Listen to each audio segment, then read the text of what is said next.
எல்லாரும் எப்படி இருக்கீங்க? Welcome back to my channel Samayal Bhavan. இன்றைக்கி வந்து ஒரு 2 days vlog தான் வந்து ஷேர் பண்ணியிருக்கேன். இந்த நர்சரி கார்டனுக்கு வந்து பார்த்திங்கன்னா அடிக்கடி நான் வந்து வருவேன். செடி வாங்குறேன்னோ இல்லையோ வந்து இந்த க்ரீனிஷாக வந்து எல்லா பூ அப்புறம் இந்த செடியெல்லாம் பார்க்குறப்போ மனசுக்கு ரொம்பவே அமைதியாக இருக்கும். அதுவும் ஈவினிங் டைம்லலாம் போனோன்னா நல்லா ஃப்ரெஷ்ஷாக தண்ணி ஊற்றி வச்சுருப்பாங்க. எல்லாமே பார்க்குறதுக்கு அவ்வளோ சூப்பராக இருக்கும். அன்றைக்கி வந்து ரோஸுக்கு வந்து உரம் வாங்கி வைக்கலாம் அப்படின்னு சொல்லிட்டு தான் வாங்குறதுக்காக வந்திருந்தோம். இந்த ரோஸ் செடி எல்லாமே ஒரு 3 வாரத்துக்கு முன்னாடி வாங்கினது தான். இது வந்துட்டு நான் 3ஆவது தடவை ரோஸ் செடி வந்து வாங்கி வைக்கிறேன். இதுக்கு முன்னாடி பெங்களூரில் ஒரு தடவை வச்சுருந்தேன். அப்போ எனக்கு ஒழுங்காக வரலை. அப்புறம் இந்த வீட்டுக்கு வந்ததுக்கப்புறமும் ரோஸ் செடி ஒன்று வாங்கி வச்சுருந்தேன். அதுவும் ஒழுங்காக வரல. இந்த தடவையாச்சும் நல்லா வரணுமேன்னு சொல்லிட்டு உரம் வாங்கி வச்சுட்டு கொஞ்சம் கொஞ்சம் பூவெல்லாம் இருந்தது எல்லாத்தையும் பறித்து சாமிக்கு வச்சிடலாம் அப்படின்னு சொல்லி எடுத்து வச்சுட்டு இருந்தேன். இந்த வேலை எல்லாத்தையுமே முடிச்சுட்டு வீடு கூட்டிகிட்டு விளக்கு பொறுத்தலான்னு சொல்லி வந்தப்போ தான் பார்த்தா வாஷிங் மிஷினில் இருந்துட்டு இன்லெட் பைப் லீக் ஆகி டைனிங் ஏரியா வரைக்கும் தண்ணி வந்துருச்சு. லக்கிலி வந்து பையன் வந்ததுலேருந்தே ஹால்லே தான் இருந்தான். டைனிங் பக்கம் போயிருந்தான் அப்படின்னா நல்லா வலிக்கு விழுந்து அடிபட்டிருக்கும். வாஷிங் மிஷின் வச்சுருக்கிறது ஒரு சின்ன ஸ்பேஸ் தான். ஸோ அதை நகட்டினா தான் வந்துட்டு நம்ம அந்த இன்லெட் பைப்பில் இருக்கக்கூடிய வாசரை வந்து சரி பண்ண முடியும். ஸோ அதை நகட்டிட்டு பார்த்தப்போ தான் தெரிஞ்சது ஊரில் இருக்க அவ்வளோ குப்பையும் அங்கே தான் இருந்ததுன்னு சொல்லிட்டு சரி எல்லாத்தையும் க்ளீன் பண்ணி முடிச்சுட்டு மறுபடியும் பூஜை வேலையெல்லாம் பார்க்க ஸ்டார்ட் பண்ணிட்டேன்.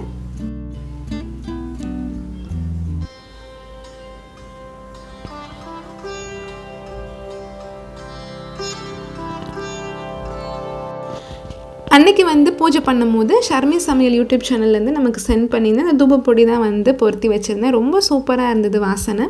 இந்த தூப பொடி எப்படி யூஸ் பண்ணணும் அப்படிங்கிறத நான் ஆல்ரெடி நம்ம ஷார்ட்ஸ் வீடியோவில் அப்லோட் பண்ணியிருக்கேன். லிங்க் டிஸ்கிரிப்ஷனில் கொடுக்குறேன், செக் பண்ணி பாருங்கள். கொஞ்ச நாளைக்கு முன்னாடி ஒரு செராமிக் பிளேட்டும் 2 கிளாஸ் கப்பும் மட்டும் வாங்கியிருந்தேன். ஸோ அது வந்து ஓப்பன் பண்ணாமே இருந்தது. என்கிட்ட மோஸ்ட்லி வந்து பார்த்திங்கன்னா ஸ்டெயின்லெஸ் ஸ்டீல் பிளேட்ஸ் தான் வந்து இருக்கும். ஏன்னா செராமிக் பிளேட்டு வந்து அந்தளவுக்கு நம்ம ஈஸியாக யூஸ் பண்ண முடியாது. லைட்டாக தட்டினா கூட போதும், உடஞ்சிரும். பட் எனக்கு வந்து செராமிக் பிளேட் அப்புறம் இந்த கிளாஸ் கப்பு இதெல்லாம் வந்து வாங்கணும்னு சொல்லி ரொம்ப ஆசை இருக்கும் எப்போயுமே. பட் அதை ஹேண்டில் பண்ணுறது வந்து கஷ்டம் அப்படிங்கிறனால நான் வந்து வாங்குறதில்ல. சரி இந்த தடவை வந்துட்டு ஏதாவது ஒரு செராமிக் பிளேட் மட்டும் வாங்கலாம் அப்படின்னு சொல்லிட்டு இந்த லைட்டான ஒரு க்ரீன் கலர் செராமிக் பிளேட் வந்து வாங்கியிருந்தேன். அந்த கிளாஸ் டீ கப் வந்து பார்த்திங்கன்னா 40 rupees ஒரு கப் வந்துட்டு. நாங்கள் ரெகுலராக வாங்குகிற பால்காரர்கிட்ட வந்துட்டு முந்திலாம் பால் நல்லா தான் கொடுத்துட்டு இருந்தார். பட் இப்போல்லாம் வந்துட்டு ஒரு மாதிரி வாடை வந்து வருது. ஸோ அதனால் இன்றைக்கி கருப்பட்டி காஃபி தான் வந்து போட்டு குடிச்சிருந்தோம். ஸ்நாக்ஸுக்கு வந்துட்டு வீட்டில் இருந்தால் கொஞ்சம் காரச்சேவு தான் வந்து எல்லாருமே ஷேர் பண்ணி சாப்பிட்டோம்.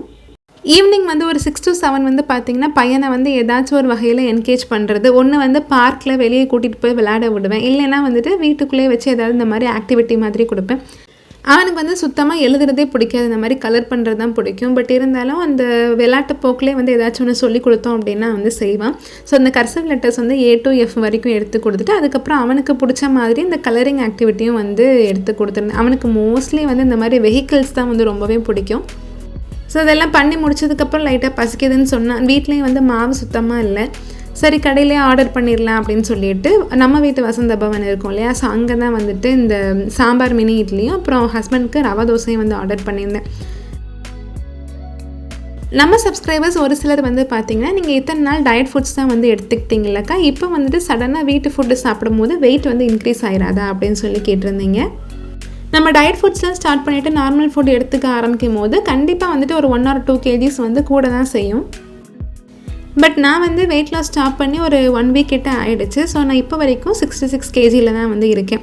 நான் டெய்லியுமே வந்து பார்த்திங்கன்னா ஒரு 1 hourலேருந்து 1 hour 15 minutes வரைக்கும் ஒர்க் அவுட், வாக்கிங் இதெல்லாம் வந்து ரெகுலராகவே என்னோடய ரொட்டீனில் பண்ணிடுறேன். ஸோ அதனால் வந்து எனக்கு கரெக்டாக மெயின்டைன் ஆகிட்டுருக்கு. நமக்கு டெய்லியுமே வந்து பார்த்திங்கன்னா மூச்சு விட கூட நேரம் இல்லாத அளவுக்கு வேலை வந்து இருந்துகிட்டே தான் இருக்கும். பட் அதில் வந்துட்டு நம்ம கண்டிப்பாக ஒரு 1 hour போல் ஏதாச்சும் ஒரு ஃபிசிக்கல் ஆக்டிவிட்டியில் நம்மளை இன்வால்வ் பண்ணிக்கணும். லைக் வாக்கிங், ஜாகிங் இந்த மாதிரிலாம் பண்ணுறப்போ நம்ம லைஃப் ஸ்டைல் வந்து பார்த்திங்கன்னா ரொம்பவே ஹெல்த்தியாகவும் நம்ம ஹாப்பியாகவும் இருக்க முடியும். ஸோ நீங்களும் வந்துட்டு டெய்லி ஒரு 1 hour போல் ஏதாச்சும் ஒரு ஃபிசிக்கல் ஆக்டிவிட்டியில் உங்களை இன்வால்வ் பண்ணிக்கோங்க. ஸோ அன்றைக்கி நைட் ரொட்டீன் சமோசா சாப்பிட்டதோடு முடிஞ்சிருச்சு. நெக்ஸ்ட் டே மார்னிங் வந்து பார்த்திங்கன்னா பிரேக்ஃபாஸ்ட்டுக்கு கோதுமை தோசை தான் வந்து ரெடி பண்ணியிருந்தேன். ஹஸ்பண்ட் ஒர்க் ஃப்ரம் ஹோமில் தான் இருந்தாங்க. அண்ட் பையனுக்கு வந்துட்டு காலையிலே கோதுமை தோசையும் மதியானத்துக்கு கொஞ்சமாக தயிர் சாதமாக வச்சு கொடுத்து அனுப்பிச்சி விட்டுட்டேன். ஆஃப்டர்நூன் வந்ததுக்கப்புறம் அவனுக்கு இந்த புளியோதரை கொடுத்துக்கலாம் அப்படின்னு சொல்லிட்டு ஹஸ்பண்ட் ரொம்ப நாளாகவே கோயிலில் பண்ணுற புளியோதரை மாதிரி சாப்பிடணும் போலே இருக்குது அப்படின்னு சொல்லிகிட்டே இருந்தாங்க. சரி இன்றைக்கி பண்ணிடலாமே அப்படின்னு சொல்லிட்டு ரெடி பண்ணி வச்சுட்டு இருந்தேன். இந்த புளியோதரை பண்ணுறதுக்கு வந்து பார்த்திங்கன்னா நல்ல ஒரு பெரிய வெங்காயம் சைஸ் அளவுக்கு புளியை வந்து எடுத்து சுடுதண்ணியில் வந்து ஊற வச்சுக்கணும். சுடுதண்ணி வந்து கம்மியாக தான் ஊற்றணும். அப்போ தான் புளி பேஸ்ட் வந்து டக்குன்னு குக்காகி வரும். இல்லாட்டா ரொம்ப நேரம் வந்து தண்ணி கொதிச்சுட்டே இருக்கும். சைட்லேயே வந்துட்டு புளியோதரைக்கு உருளைக்கிழங்கு பொரியல் தான் நல்லாயிருக்கும். ஸோ அதை ஃப்ரெஞ்ச் ஃப்ரைஸ் டைப்பில் வந்து கட் பண்ணி எடுத்துகிட்ருக்கேன். பையன் கொஞ்சம் டிஃப்ரெண்ட்டாக இருக்கும் சாப்பிட்றதுக்கு அப்படிங்கிறதுக்காக.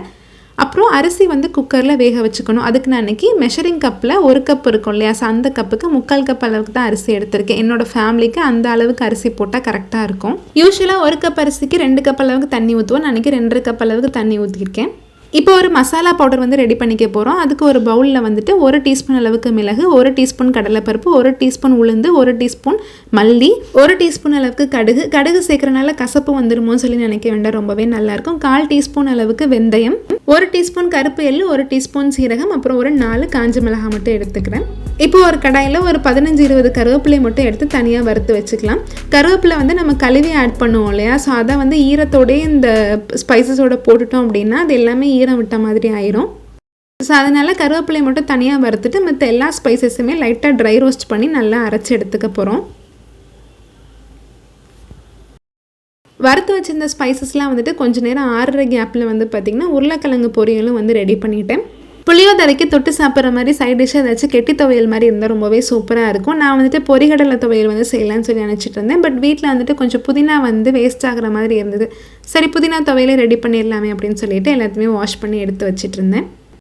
எப்பப்பெல்லாம் முடியுதோ அப்போல்லாம் வந்து பார்த்திங்கன்னா தேங்காய் வந்து துருவி தான் வந்து செய்வேன். ஏன்னா தேங்காய் துருவுறது வந்து பார்த்திங்கன்னா one of the physical activity, பயங்கர எனர்ஜி வந்து தேவைப்படும். எனக்கு வந்து இந்த தேங்காய் துருவுற வேலை சுத்தமாக பிடிக்காது. ஏன்னா அதை கஷ்டப்பட்டு ஹார்ட் ஒர்க் பண்ணி துருவணும் அப்படிங்கிறனால. பட் எந்த வேலை வந்து கஷ்டமாக தெரியுதோ அதை வந்துட்டு நான் கண்டிப்பாக விடாமல் செய்வேன். ஹஸ்பண்ட் கூட இந்த கவுண்டர் டாப்பில் வச்சு திருவுற மாதிரி தேங்காய் துருவி வந்து வாங்கிக்கலாம் அப்படின்னு சொல்லி சொன்னாங்க. பட் நான் வந்து இதை எப்போயுமே மாற்றவே மாட்டேன். இன்றைக்கி ஹஸ்பண்ட் தான் பையனை ஸ்கூல்லேருந்து கூட்டிகிட்டு வந்திருந்தாங்க. அவனுக்கு ஸ்கூல் வந்துட்டு 2 மணி போல் முடியும். சாப்பிட்டு தான் வந்து வருவான். இப்போ சம்மர் ஸ்டார்ட் ஆயிடுச்சு இல்லையா, ஸோ ஒவ்வொரு வாரமும் ஞாயிற்றுக்கிழமை வந்து பார்த்திங்கன்னா வெளியே போகிறப்போ ஒரு 4-5 இளநீ வந்து மொத்தமாக வாங்கிட்டு வந்து வச்சுருவோம். ஸோ எப்போல்லாம் வந்து தாகமாக இருக்குது தேவைப்படுதோ அப்போல்லாம் வந்துட்டு உடச்சி இந்த மாதிரி கொடுத்துட்றது. பையனை வந்து நல்லாவே குடிக்கிறான் ஸ்ட்ரா போட்டு கொடுத்தோம் அப்படின்னா. நான் வறுத்து வச்சிருந்த ஸ்பைசஸ் எல்லாத்தையுமே ஒரு மிக்ஸி ஜாரில் போட்டு நல்லா அரைச்சி எடுத்துகிட்டு வந்துக்கலாம், அந்த மாதிரி ஃபைன் பவுடராக.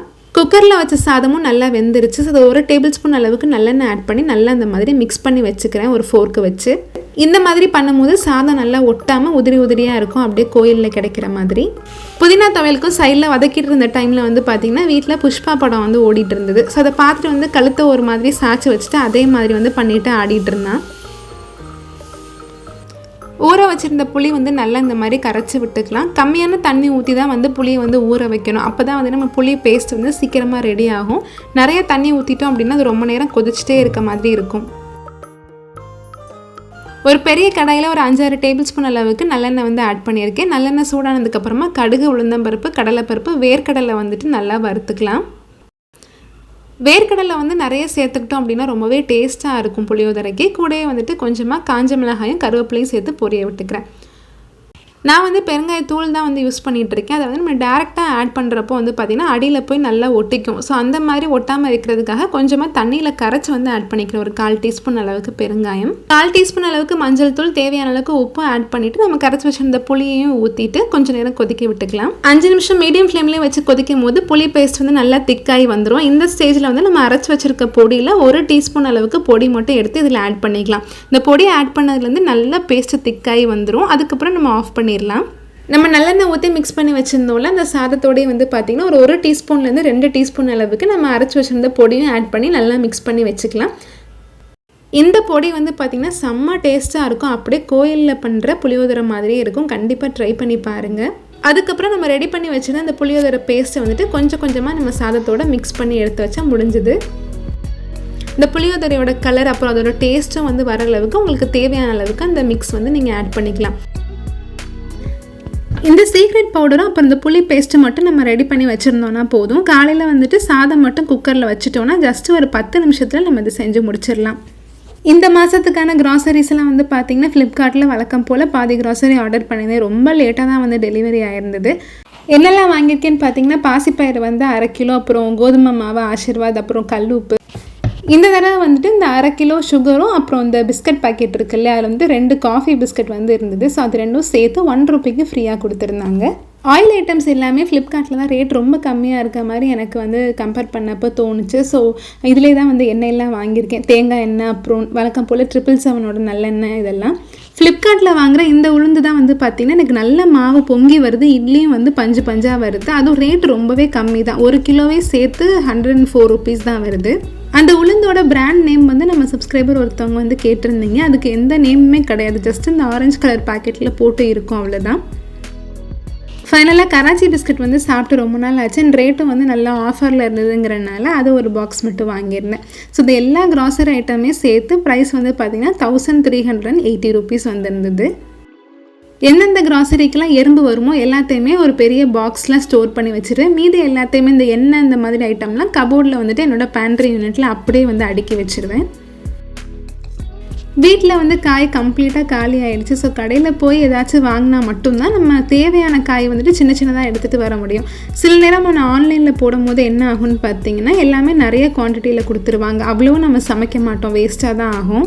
கடைக்கு போனோம் அப்படின்னா காய்கறி எல்லாமே நிறைய வெரைட்டிஸில் ரொம்ப கம்மியான அளவில் நான் வந்து எடுத்துகிட்டு வரேன். இப்போ ஒரே ஒரு சவுச்சவ் அந்த மாதிரி.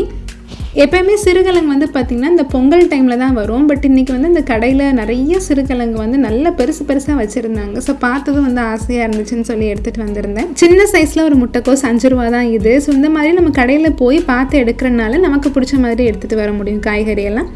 ஸோ அவ்வளோதான் ஃப்ரெண்ட்ஸ், இந்த வீடியோ உங்களுக்கு பிடிச்சிருக்குன்னு சொல்லி நம்புகிறேன். இந்த வீடியோ உங்களுக்கு பிடிச்சிருந்துச்சுன்னா நம்ம சேனல் சமையல் பவனுக்கு சப்ஸ்கிரைப் பண்ணி வச்சுக்கோங்க. கூடயே பெல் ஐக்கானையும் கிளிக் பண்ணி வச்சுக்கோங்க. அவ்வளோதான். மீண்டும் ஒரு இன்ட்ரெஸ்டிங்கான வீடியோவில் உங்களை மீட் பண்ணுறேன். தேங்க்யூ.